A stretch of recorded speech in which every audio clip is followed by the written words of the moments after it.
నమస్కారం. VFM news కి స్వాగతం. హెడ్లైన్స్ చూద్దాం.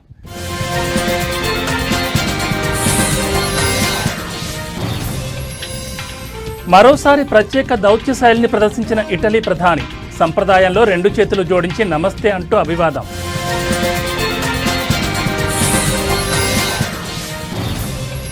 దేశ ఆర్థిక రాజధాని ముంబైలో భారీ వర్షాలు. కుండపోత వానలతో నగరం అతలాకుతలం.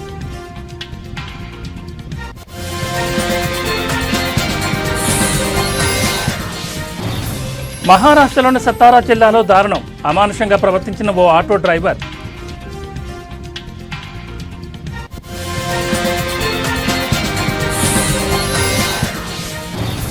బీసీ సంక్షేమ సంఘం ఆధ్వర్యంలో సెమినార్ కార్యక్రమం. బీసీ సంక్షేమ సంఘం నాయకులను సత్కరించిన ఎంపీ కేసినేని శివనాథ్.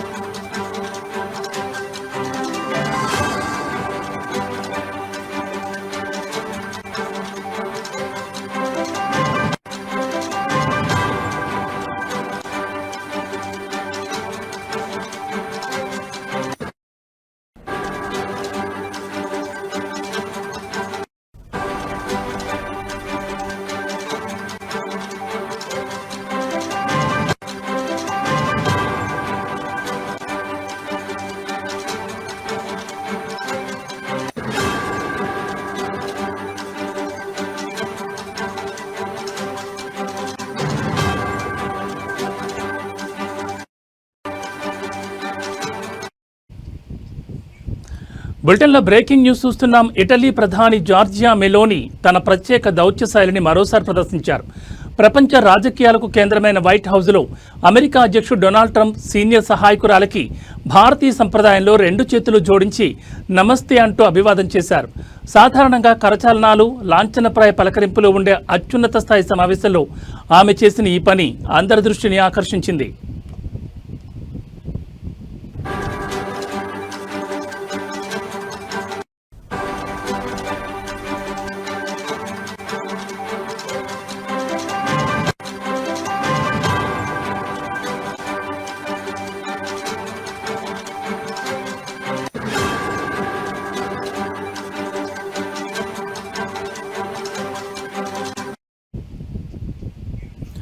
ఉక్రెయిన్కు దీర్ఘకాలిక భద్రత కల్పించే అంశంపై వైట్ హౌస్లో కీలక సమావేశం జరిగింది.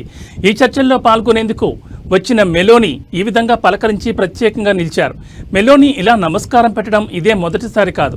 గత ఏడాది జూన్లో ఇటలీలో జరిగిన G7 సదస్సులో భారత ప్రధాని నరేంద్ర మోడీ, బ్రిటన్ ప్రధాని రిషి సునాక్, యూరోపియన్ కమిషన్ అధ్యక్షురాలు ఉర్సులా వాన్ డెర్ లేయన్ వంటి పలువురు ప్రపంచ నేతలకు ఆమె ఇదే రీతిలో నమస్కరించి వార్తల్లో నిలిచారు.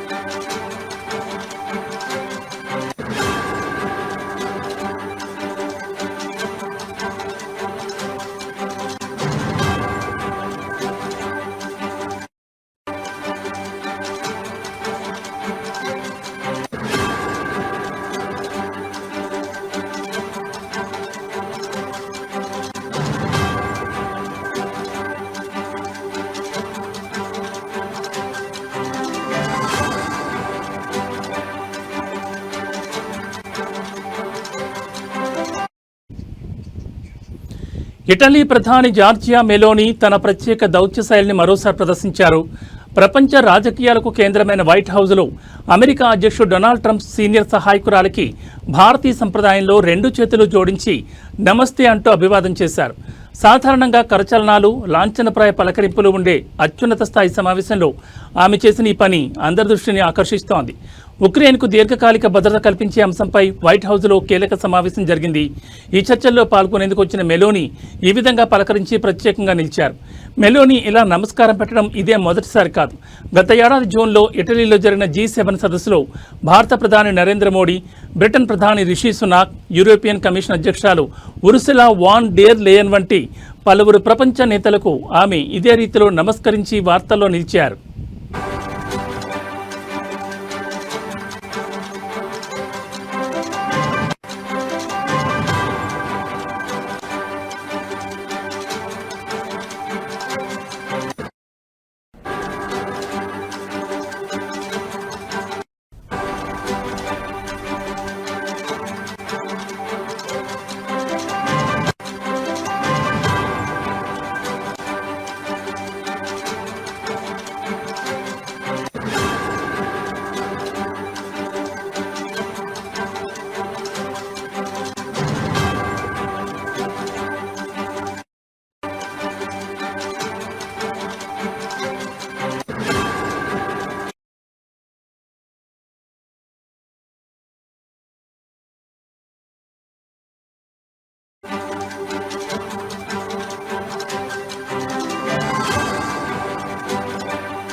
బులెటిన్లో మరో బ్రేకింగ్ న్యూస్ చూస్తున్నాం. దేశ ఆర్థిక రాజధాని ముంబైని భారీ వర్షాలు అతలాకుతలం చేస్తున్నాయి. ఈ తెల్లవారుజాము నుంచి ఎడతెరిపి లేకుండా కురుస్తున్న కొండపోత వానతో నగరం అతలాకుతలమైంది. జనజీవనం పూర్తిగా స్తంభించిపోగా భారత వాతావరణ శాఖ ముంబై నగరానికి శివారు ప్రాంతాలకు రెడ్ అలర్ట్ జారీ చేసింది.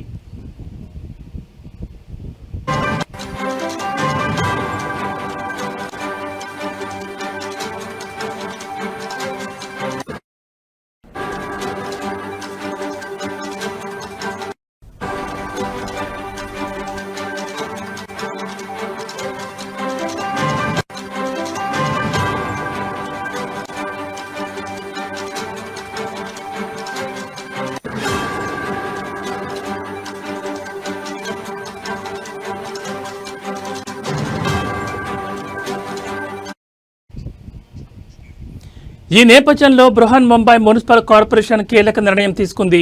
అత్యవసర సేవలు మినహా అన్ని ప్రభుత్వ, సెమీ ప్రభుత్వ, బీఎంసీ కార్యాలయాలకు నేడు సెలవు ప్రకటించింది.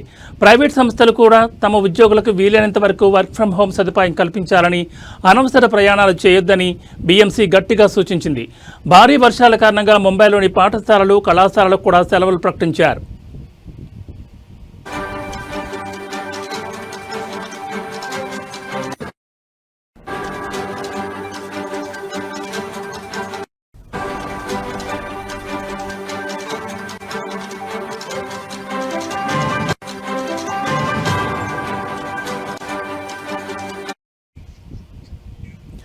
భారీ వర్షాల ప్రభావం రవాణా వ్యవస్థపై తీవ్రంగా పడింది. సెంట్రల్ రైల్వే లైన్లో రైళ్లు 20 నుంచి 30 నిమిషాలకు పైగా ఆలస్యంగా నడుస్తున్నాయి. ముంబై విమానాశ్రయం నుంచి బయలుదేరాల్సిన 155 విమానాలు, నగరానికి రావాల్సిన 102 విమానాలు ఆలస్యమైనట్లు ఫ్లైట్ రాడార్ డేటా వెల్లడించింది. వర్షాల కారణంగా కార్యకలాపాలకు ఆటంకం కలుగుతోందని, విమానాల రాకపోకల్లో జాప్యం జరుగుతోందని ఇండిగో సంస్థ కూడా ఒక ప్రకటనలో తెలిపింది.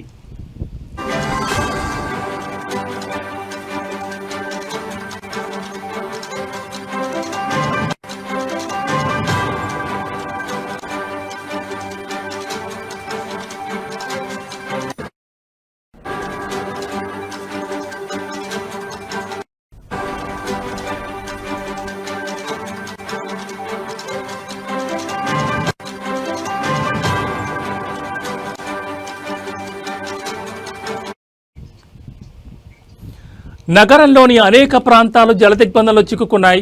అంధేరి వెస్ట్లోని ఎస్వి రోడ్లో వాహనాల రాకపోకలు పూర్తిగా నిలిచిపోయాయి.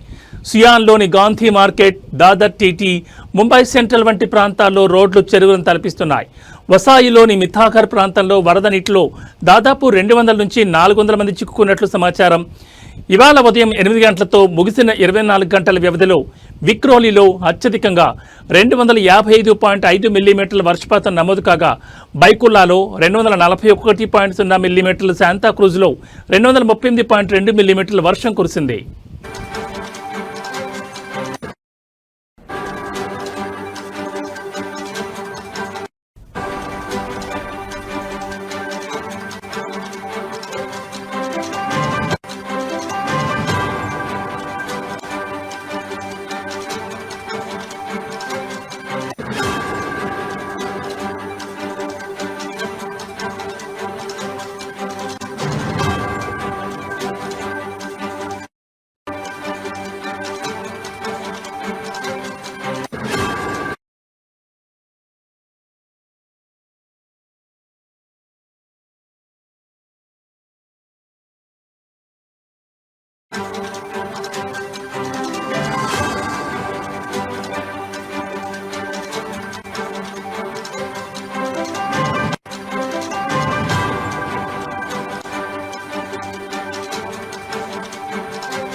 బులెటిన్లో మరో బ్రేకింగ్ న్యూస్ చూస్తున్నాం. మహారాష్ట్రలోని సతారా జిల్లాలో దారుణం చోటు చేసుకుంది. మద్యం మత్తులో ఓ ఆటో డ్రైవర్ అమానుషంగా ప్రవర్తించాడు. జరిమానా తప్పించుకోవడానికి ఆటోను ఆపకుండా తీసుకెళ్లాడు. అడ్డుపడిన మహిళా కానిస్టేబుల్ ఈడ్చుకుంటూ వెళ్లడంతో స్థానికులు వెంటపడి ఆటోను ఆపేశారు. డ్రైవర్ను చితకబాది పోలీసులకు అప్పగించారు. ఈ ఘటనకు సంబంధించిన వీడియో ప్రస్తుతం సోషల్ మీడియాలో వైరల్గా మారింది.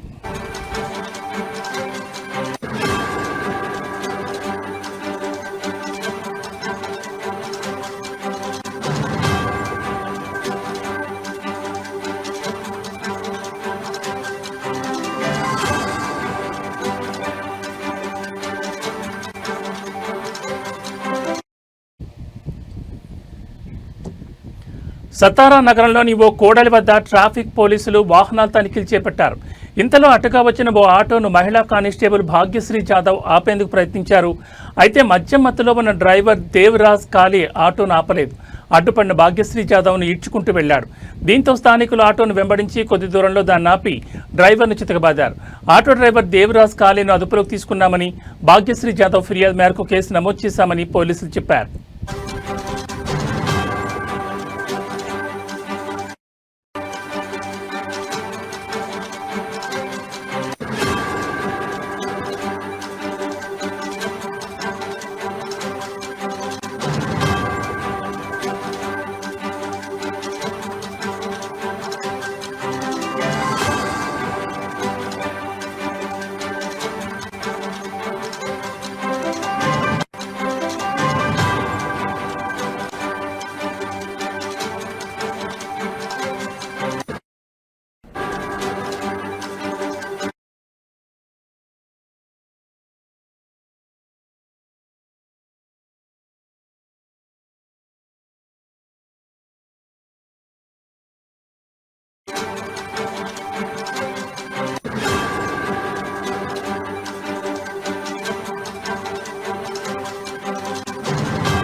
బులెటిన్లో మరో బ్రేకింగ్ న్యూస్ చూస్తున్నాం. ఉపరాష్ట్రపతి ఎన్నికకు సంబంధించి జాతీయ స్థాయిలో విపక్ష కూటమి ఒక కీలక నిర్ణయం తీసుకుంది. తమ అభ్యర్థిగా సుప్రీంకోర్టు విశ్రాంత న్యాయమూర్తి జస్టిస్ బి సుదర్శన్ రెడ్డి పేరును ఖరారు చేసింది. ఈ మేరకు కాంగ్రెస్ అధ్యక్షుడు మల్లికార్జున్ ఖర్గే ఒక ప్రకటన చేశారు.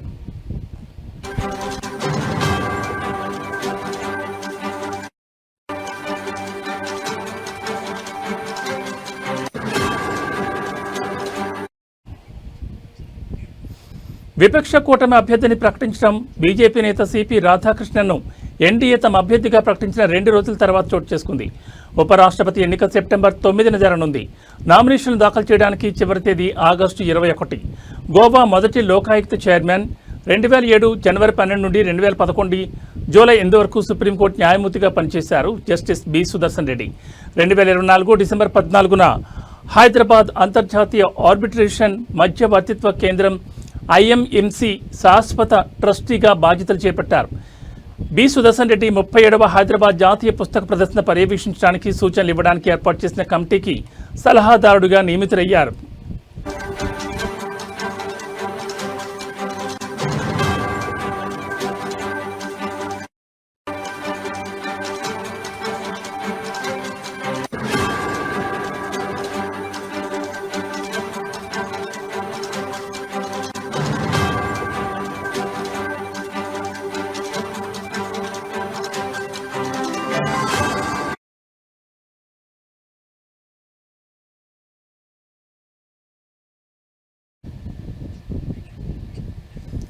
ఢిల్లీలోని ఆంధ్రప్రదేశ్ భవన్లో బీసీ సంక్షేమ సంఘం ఆధ్వర్యంలో జరిగిన సెమినార్లో విజయవాడ ఎంపీ కేశినేని శివనాథ్ పాల్గొని మాట్లాడారు.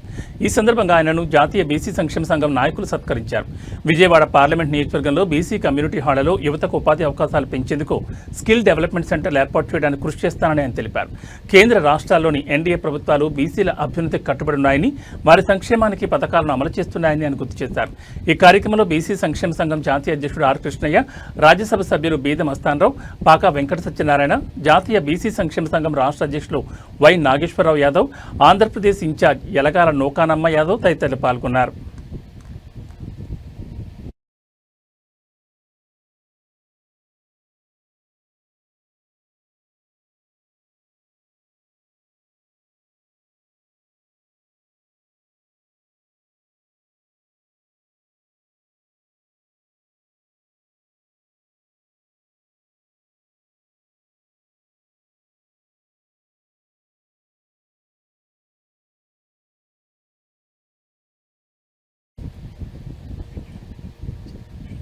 వేములవాడ శ్రీ రాజరాజేశ్వర స్వామి ఆలయంలో మాజీ సీఎం కేసీఆర్ సతీమణి శోభ మనవడు హిమాంశుతో కలిసి ప్రత్యేక పూజల్లో పాల్గొన్నారు.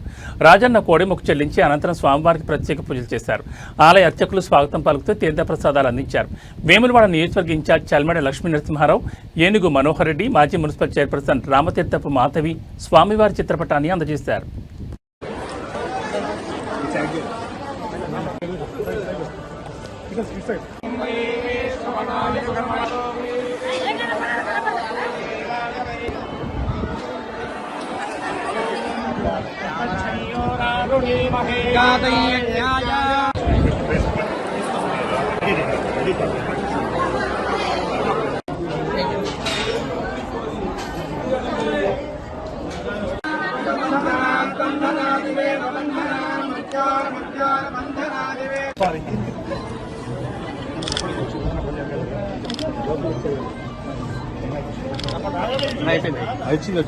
వచ్చింది ఇట్లా ఇట్లా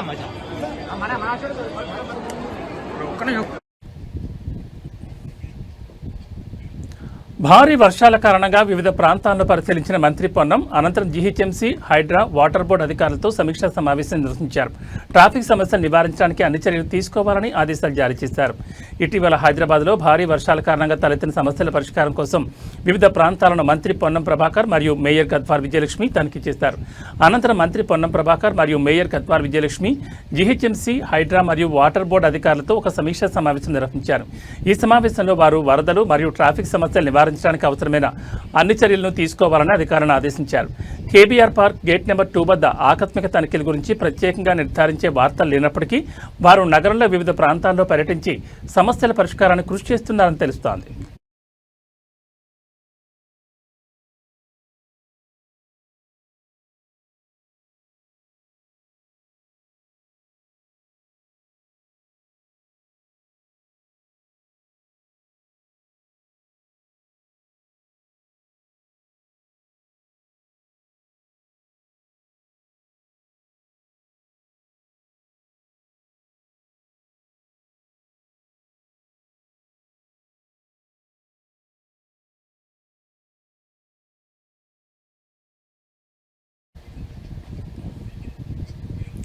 రాజధాని ప్రాంతంలో వరద నీరు నిలిచిపోవడానికి కారణం పశ్చిమ బైపాస్ నిర్మాణంలో అధికారుల నిర్లక్ష్యమేనని మంత్రి నారాయణ అన్నారు.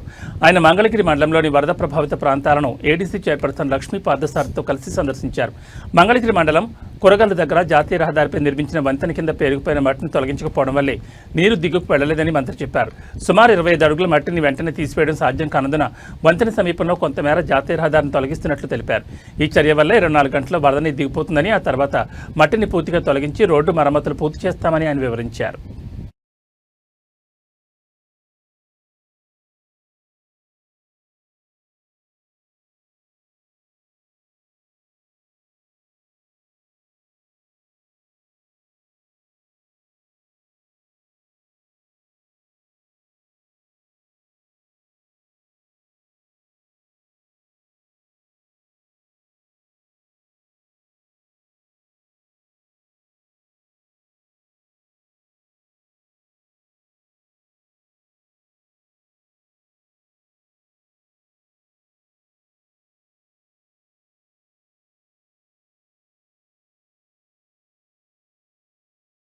అమరావతి క్యాపిటల్ సిటీ ఓకే అన్న. అందరికీ నమస్కారాలండి. అమరావతి క్యాపిటల్ సిటీ మీద వైసీపీ నాయకులు అనేకమైన దుష్ప్రచారాలు చేస్తున్నారు. అవన్నీ మానుకోవాలి. అమరావతి క్యాపిటల్ సిటీలో ఎటువంటి ఇబ్బంది లేదు. అయితే వెస్టర్న్ బైపాస్ రోడ్ ఏదైతే కన్స్ట్రక్ట్ చేస్తున్నారో ఆ కన్స్ట్రక్షన్ చేసేటప్పుడు కొండవీటి వాగు ఏదైతే ఉందో కొండవీటి వాగు కింద యాక్చువల్గా ఆ మట్టి అంతా తీసేసి పైన యాక్చువల్గా బ్రిడ్జ్ కట్టుండాల్సింది. వాళ్ళు ఆ మట్టి తీయకుండా పైన బ్రిడ్జ్ కట్టారు. ఏదైతే ఆ కిందకంటే బ్రిడ్జ్ నుంచి కిందకి 8 మీటర్లు 8 మీటర్లు దాదాపు 25 అడుగులు ఉంటుంది. అది బ్రిడ్జ్ కింద వాటర్ ఫ్లో అయ్యేది. ఇప్పుడు జీరో ఎందుకంటే వాళ్ళ కన్స్ట్రక్షన్. విజయవాడ నగరంలో పలు రెస్టారెంట్లు, బేకరీలలో ఫుడ్ సేఫ్టీ అధికారులు తనిఖీలు చేపట్టారు. ఫుడ్ సేఫ్టీ మరియు తూనికలు, కొలతల శాఖ అధికారుల ఆధ్వర్యంలో మొత్తం 40 బృందాలుగా joint food safety controller Purnachandra Rao ఆధ్వర్యంలో తనిఖీలు నిర్వహించారు. పలు రెస్టారెంట్లపై అందిన ఫిర్యాదుల మేరకు తనిఖీలు చేపట్టారు అధికారులు. నగర వ్యాప్తంగా రెస్టారెంట్లలో పాటిస్తున్న ఆహార భద్రతా ప్రమాణాలపై అధికారులు తనిఖీలు చేపట్టారు. అనుమతులు లేకుండా నిర్వహిస్తున్న హోటల్స్, కాలం చెల్లిన ఆహార పదార్థాలను అధికారులు గుర్తించారు.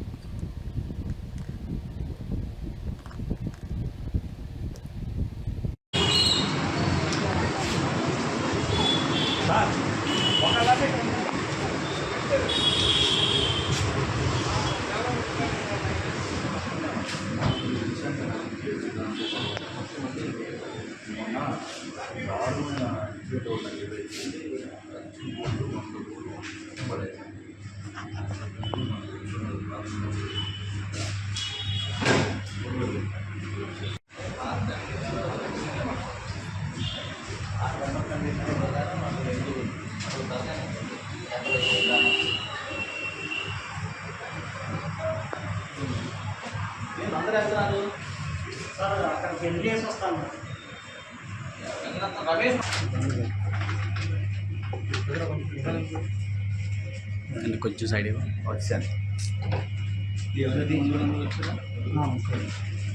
కారిపోతున్నది.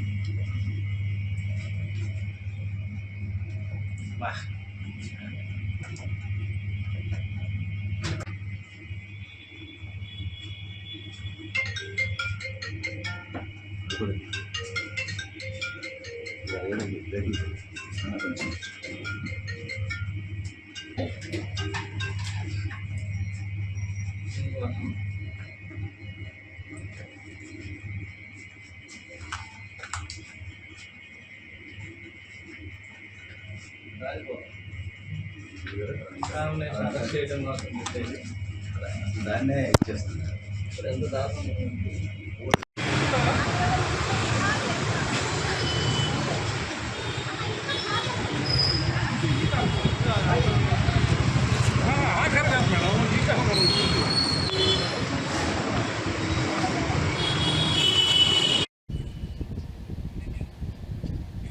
ఇవి బులెటిన్ అప్డేట్స్. మరిన్ని అప్డేట్స్తో మళ్ళీ కలుద్దాం. నమస్కారం.